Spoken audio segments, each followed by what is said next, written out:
ട്രെയിനിന് തീപിടിച്ചെന്ന് ആരോ വിളിച്ചു പറയുന്നു. പരിഭ്രാന്തരായ കുറേ യാത്രക്കാർ ചങ്ങല വലിച്ച് പുറത്തേക്ക് ചാടുന്നു. നിമിഷനേരം കൊണ്ട് പാഞ്ഞെത്തിയ മറ്റൊരു ട്രെയിൻ ഇവരെ ഇടിച്ചു തെറിപ്പിക്കുന്നു. മഹാരാഷ്ട്രയിൽ നടന്ന ദാരുണമായ സംഭവത്തിൽ 12 പേർക്കാണ് ജീവൻ നഷ്ടമായത്. ഇനിയും ഗുരുതരമായി പരിക്കേറ്റവർ മരണത്തോട് മല്ലടിച്ചു കിടക്കുന്നു.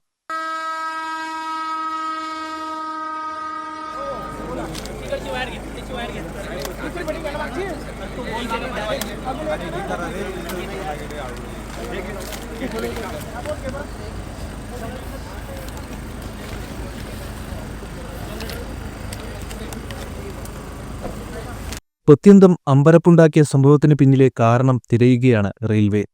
എന്താണ് ഇങ്ങനൊരു പ്രചാരണം അഴിച്ചുവിടാൻ കാരണം? ആരാണ് അതിന് പിന്നിൽ? ഇങ്ങനെ നിരവധി ചോദ്യങ്ങൾക്ക് ഉത്തരം കണ്ടെത്തേണ്ടതുണ്ട്.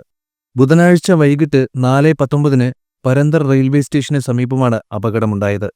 റെയിൽവേ ഉദ്യോഗസ്ഥർ പറയുന്നതനുസരിച്ച് പുഷ്പക് എക്സ്പ്രസിലെ യാത്രക്കാർ ട്രെയിനിന്റെ ചക്രങ്ങളിൽ നിന്ന് പുകയുയർന്നതിനെ തുടർന്ന് തീപിടുത്തമുണ്ടാകുമെന്ന് ഭയന്ന് രക്ഷപ്പെടാനുള്ള ശ്രമത്തിൽ തിടുക്കത്തിൽ ട്രാക്കിലേക്ക് ചാടിയതാണ് ദുരന്തത്തിന് വഴിയൊരുക്കിയത്.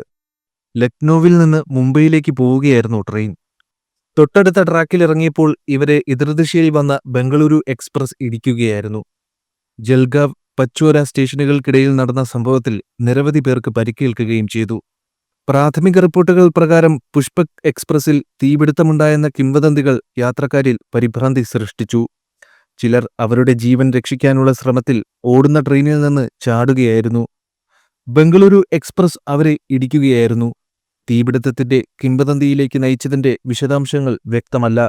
ദാരുണമായ സംഭവത്തെ ചുറ്റിപ്പറ്റിയുള്ള സാഹചര്യങ്ങൾ അധികൃതർ അന്വേഷിക്കുകയാണ്.